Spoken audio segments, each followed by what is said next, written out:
English students, this is Miss Newman, your English 101 instructor, and I want us to go over this very first essay for the class, which is the descriptive narrative essay. This type of essay provides the reader with a picture in words. It creates a verbal picture of a person, place, or thing. The writer creates a subjective impression by observing and recording specific details that appeal to the reader's sense of sight, hearing, taste, smell, and touch. For example, instead of describing a beach as pretty, I want you to focus in on how the sun glistens on the waves, the sounds of the seagulls above you, the sensation of the sand on your feet, etc. So you want to get more specific in your description versus just saying something is pretty or delicious or some kind of vague adjective. You want to get more specific on details that'll help the reader imagine what you experienced. The descriptive essay requires colorful details to support the writing. Please let me know if you have any questions or concerns. So the descriptive narrative essay is really telling a story with very detailed descriptions. So you want to make sure that you are describing something in vivid detail while also telling a story about something you experienced. The rough draft is due Wednesday, September 28th by midnight. All of your rough drafts are turned into discussions because you guys are going to peer review each other's rough drafts, which means that you'll read over each other's essays and tell each other what you need to revise before you turn in the final draft. The final draft is the essay that I'm going to grade. So you want to make sure you fix any grammatical errors, formatting errors, of course content if you're missing your thesis or anything like that. You want to make sure you have that revised. The final draft is going to be due Wednesday, October 5th by midnight, and you'll turn that into the week 4 folder. It'll literally say, submit your descriptive narrative final draft here. So, but that'll be the week of week 4. The points are 100 points possible, and this essay is worth 15% of your final grade. So a chunk of your final grade, but not nearly as much as a research paper or a longer essay. The length of this essay should be between 500 to 750 words in length. If you do go over the word count, that's okay. Some students, when they start describing something they're particularly interested in, it'll go over 750 words. But I want to make sure that you don't do so much extra work that you feel like you get overwhelmed with it. Just try to stick around that 750 word amount so that you're not turning in a 1,000 word essay and another student will get a similar grade that turned in a 500 word essay. Just don't want you to feel like you're putting in so much extra work into this. This is meant to be kind of a short, easier essay to kind of ease you into English 101 and college writing. We'll get into the longer, more challenging essays further in the semester. For formatting, it's 12-point Times New Roman font, double spaced with MLA heading and style. So for MLA heading, I recommend using your Siegel textbook, and that's actually going to be on page, let's see,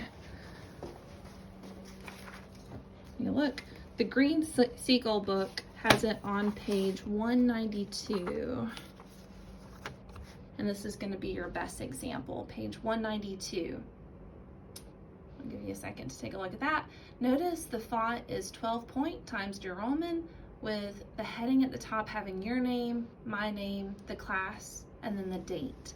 Also notice it's double spaced and has a page number and your last name in the upper right hand corner. So page 192 is going to be the one to check out for this MLA formatting example. So, I have several topic options on here, but if you don't like any of these topic options, just let me know and see if you need to choose your own more unique topic. I just want to make sure that you ask for permission though, so that you're still doing a descriptive narrative essay. Here are some ideas to get you started though. You could describe a holiday or celebration with your family. So that could be like Thanksgiving, Christmas, Halloween, July 4th. Some students have enjoyed describing a family reunion. So it really just depends on what your family enjoys celebrating the most. You can describe one holiday. I don't want you to try to describe 3 because it really can get overwhelming. So just focus in on one holiday and describe your traditions within that holiday. An unforgettable moment in your life. So I've gotten some really good essays for this one on The unforgettable moment could be like your favorite moment. So students who are parents typically like to describe what it was like to meet their child for the first time when they first laid eyes on their daughter or their son. That definitely is one of the more popular topics. An unforgettable moment in your life could also be negative, though. So say if there's a situation that you can't forget because you made a mistake, or there was some sort of accident. It really just depends on what you've experienced personally. But just remember that your classmates will read these essays. So if it's something too personal or something you don't feel comfortable sharing, you might want to journal it instead of writing an essay about it.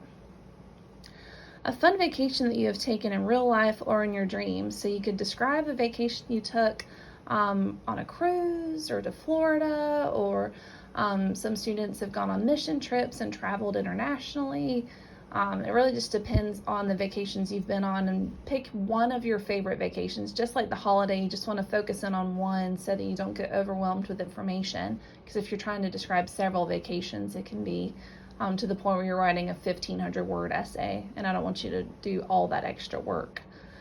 A regrettable action has been a really interesting one. A lot of these essays are like a car accident, or maybe making a decision with a friend that you regret because it ended the friendship. It just depends on your own experiences on if you have a regrettable action you'd feel comfortable describing.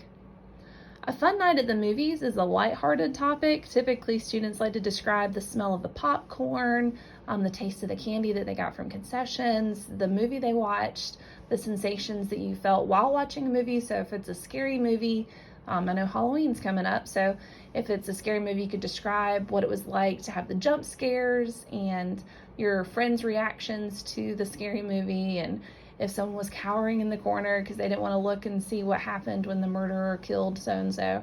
It just depends on what movie you're describing, of course, but that's a lighthearted, fun one to use. A picture that is close to your heart. We've had some students describe a picture of someone that's passed. So if, like, say a grandparent has passed away, or someone that you're really close to, and you still have that picture of that person, you could describe what the picture looks like, describe the people or person within it, and then describe why that picture is so sentimental for you personally. So, but just like with some of the other topics, make sure you feel comfortable describing this situation for your classmates to read as well. So, final draft late submission rule. I count off 10 points off every day late for that final draft to encourage students to turn in their essays on time. So of course, if you turn it in on October 5th, you will not have any trouble with having points counted off. All of your final drafts are going to be graded using the grading rubric that's on the Getting Started page of Blackboard. I have it on the bottom of the Getting Started page. And it's also going to be scanned with anti-plagiarism software. So just turn in an essay that you have written personally, and it will not be a problem. Just know if you do get an essay from online, I will know about it because it literally tells me a percentage of how much it was plagiarized. So just turn in your own original work, and that will not be a problem. At the bottom of the topic sheet, I have brainstorming and outlining space for you to write out ideas, but you're not required to do that. But I just noticed in the past, many students have written notes on their topic sheet, so I wanted to provide you a section to write out ideas. If you have any questions whatsoever, please let me know. Also know we do have a writing center that's very helpful. We've got tutors that can tutor you through any writing assignment and any step of the writing process. So if you do have other questions about the writing center, feel free to send those my way as well. And I hope you have a fantastic day. Thanks. Bye.